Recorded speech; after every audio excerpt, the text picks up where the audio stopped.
Hello and welcome to the Hobby Corner. My name's Kev, and in this video we're going to be having a look at something completely different that I've never ever done before, and that is the Grimdark, our Age of Sigmar miniatures. Stick around to find out more.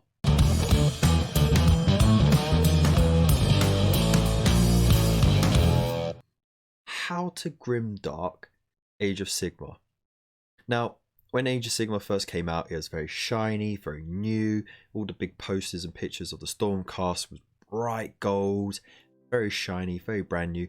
And I think that was kind of deliberate. I mean, they could have gunked it up a bit, but they wanted it to be like, boom, this is a new era, big shiny, brand new sort of thing. And in recent times, the last edition, they've really sort of brought that down a lot. They've darkened the tone, they've dirtied things up, the artwork reflects that as well, and as a result we have a bit more of that grimdark that's sort of pulled away from Warhammer 40,000 and also from the old Warhammer fantasy. So it's sort of coming together now, and I really like it. So this video I wanted to put together because I was massively inspired by my fellow Chilean wargamer, Rich, over at Spray Black Studios. The link will be in the description below. And he's been working on doing different paint schemes for different chapters of Space Marines and such. And but doing them in a grim dark fashion, so very dark, muted colours. And you know, like really grimy, battle damaged, gunked up. And I had that, plus I had this poster of the most recent version of the Stormcast Eternals Battletome, and it's got this battle weary Stormcast guy on the front. You know, he's got rings on his head, he's got like a half broken shield, he's completely battered and bruised, and so is everyone behind him. And I thought, yeah, I want to do something similar to this. So I got my Night Quester that I've already painted before. I've already done one for Silver Tower, but this time I wanted to do something completely different. So I did this over the live stream a few months back, where I just cut the heck out of it. When I built it, chopped into it, did real actual damage to the model because I wanted to both simulate the damage on it plus paint some of it on.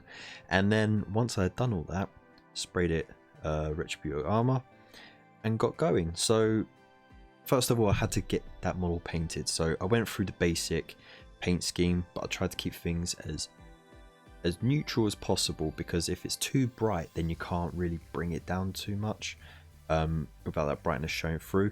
And I wanted to have a bit more emphasis on certain areas being brighter, like the damage on the helmet, which we'll get into later. So, of course, I went through the Cantor Blue, the Celestial Grey, Retributive Armour, Rakar Flesh, Mephiston Red, Lead Belcher, Screaming Pink, Abaddon Black, and shaded everything with Nuln Oil. Ryken Flesh Shade I used on the armour, and then in certain areas, mostly in the lower areas and in the more deeper recesses, I put Agrax Earth Shade to darken that. I feel that actually gives a really nice two-toned effect to the gold. Then after that, you know, Elotic Blue, Ulthuan Grey, Auric Armor, Pallid Witch Flesh, Evil Sun's Scarlet, Storm Host, Pink Horror, Ishin Grey, and then it's a little bit of extra, you know, you got your Techless Blue, White Scar, Storm Host, Wild Rider Red, and Dawnstone. Now with these things I did mix colours in between so that I got a little bit more of a blend. Something I don't normally do, but of course this is a one piece, so I really wanted to put the effort in there. I applied the layers of the Agrax Earthshade thinly as well across a lot of the areas, like from the knees down, just to give it a bit more darker tones, to sort of just set the background for when I put that streaky grime on.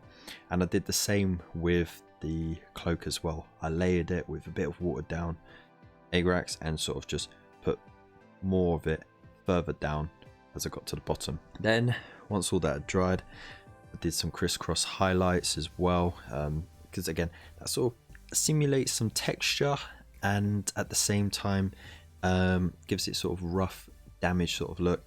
So I did that across the cloak, some of the pads where the blue was, and on the shield as well where the blue is there, and I think it really gave a nice sort of messy feel to it.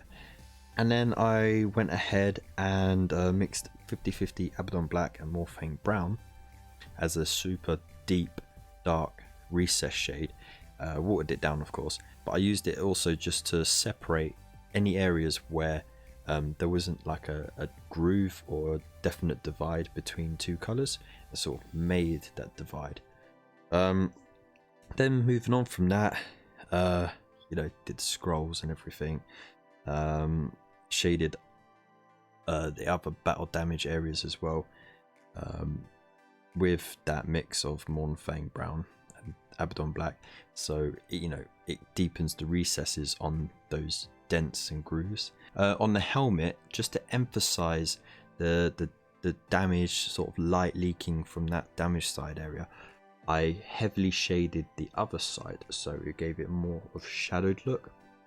And what this did was it made this side a lot brighter, because White Scar is quite bright, Nylock Oxide is quite bright, but if you want to make it pop more, you got to make everything else around it darker. So that's what I did. So you know, this side of the face all dark, this side of the face bright, kind of looked cool. I tried to make sure that the Nylock Oxide was on the edges of the damage, because it's a big scar, goes right across the mouth as well.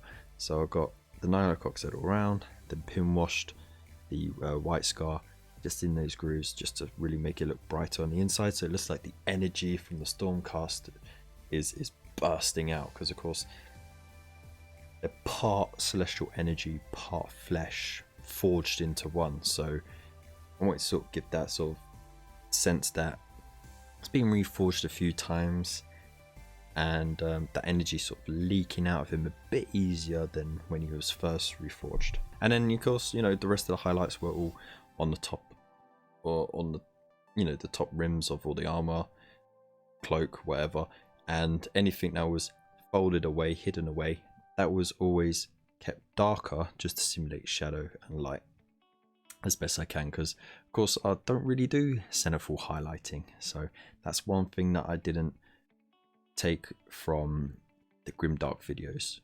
So, you know, newbie. Once that's all dry, I then varnished it with Storm Shield and then left it overnight to dry. Make sure that you do use an old brush for this, because it can, if you don't rinse your brushes properly, you can ruin them. And also make sure that you put it on thinly, not too thick. You need a good covering, but you put it on just the right amount so you don't fill in all the grooves and the details too much, and obscure any of that work that you've done. And you do it quickly as well, because if you keep coming back to it to reapply, or you come back to it to move any of it around, you start getting grooves. So yeah, once you put it on, just like your contrast, don't move it around too much, and then just leave it and it should be fine. Once that's dry, it's ready to be grimed up. So I got the AK Interactive Streaking Grime, which is very popular for doing the Grimdark stuff. And I got an old brush again. I got some white spirit because you need that to clean it off. I had to make sure I shook it well, because of course the pigment's quite heavy in the solution, but it shakes up quite easily. And then you just dump it all over, just slap it on. You can be more targeted with it, but I felt like because he's been on the road for a long time, he's going to be head to toe caked in all kinds of nastiness and crud. So yeah, head to toe I went. Once I did that and I was happy with how it was covered, I then got some Q-tips or some cotton buds. So you dip it in the white spirit, making sure there isn't too much on there, so you can squeeze a little bit out. And then you start rubbing away on the areas that you don't want it. So typically I aimed for areas with more natural light, and the areas where the dust and dirt and caked grime would get rubbed off naturally. So the thighs, the hands, the shoulders from, you know, the light, and if there's rain or whatever, it would wash it off, sort of thing. I try to keep the grime in the grooves of the cloak as well, and so the highlights can show a bit better, but I kept enough of the grime on the flatter areas just to give it a bit more texture and a dirty feel, and you know, just made sure that I left the streaking grime in those deep recesses, all over the armor and on the cloth and stuff. Once you're happy with that, you just leave it to set for a bit. So because you've been using white spirit and everything, it's advised that you do leave it for a few hours, maybe even overnight, because some of that residue white spirit might end up being reactivated if you go to put paint back on. And then I just went back over the battle damage, threw in some watered down Riser Rust. So Riser Rust is a technical paint. It's very dry, it's like really thick, but if you put a bit on your palette, water it down, and then you can just plop it in all those deep recesses and battle damage, and then you just drag a little bit down so it looks like the rust is run with some water, and it gives a really good effect.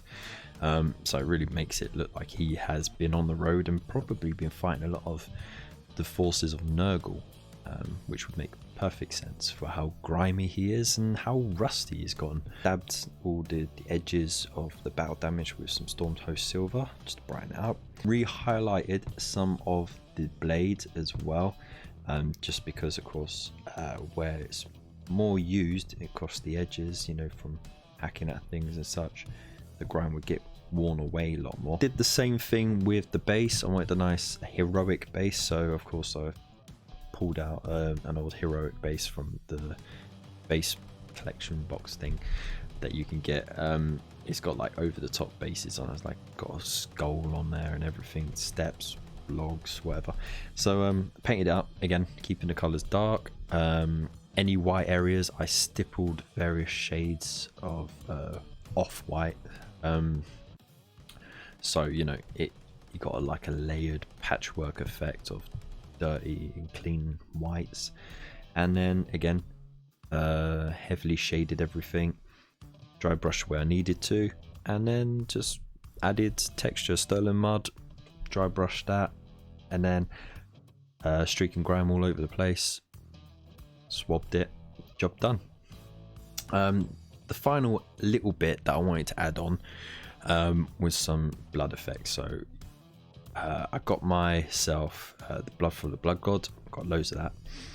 I mixed just a tiny little drop of brown into it. Any brown will do, but the darker the better. You only need a tiny drop. It gives a more congealed blood look then. And then I just patted this around, or made streaks where I wanted it, so it looks like there's been recent combat. And then as a little extra bonus, I got some UHU glue, UHU glue. It's like a yellow and black like craft glue, but it's great for sticking anything together really. And I put a tiny bit in the mix, and I had a toothpick. And the trick with this is you got to work really quickly, because as soon as you mix it in with the paint, it starts to set like mad. So you mix it in and then you just streak it around. And what I wanted to have was like a big drop of like congealing blood hanging off the end of the sword, so it looks like he just stabbed something really nasty. He's still got that big bit of blood on there that he still hasn't whipped off his sword. And I left enough of that blood for the blood god and brown mix dotted around on the ground, so it looked like he just stabbed something, it's run off, and he's still walking after it. And that was it. Glue it on the base, job done, and here you go. So that was my first attempt at doing the Grimdark Age of Sigmar model. I think it looks pretty damn good for the first go. I want to try it on the Nighthaunt, because I think those would really suit Grimdark, definitely. If you can get it right, get all the muted tones in there. And yeah, so I'm looking forward to it. So let me know what you think in the comments below. And again, if you like this video, please share it, click the subscribe button and the bell notification icon so you don't miss a video.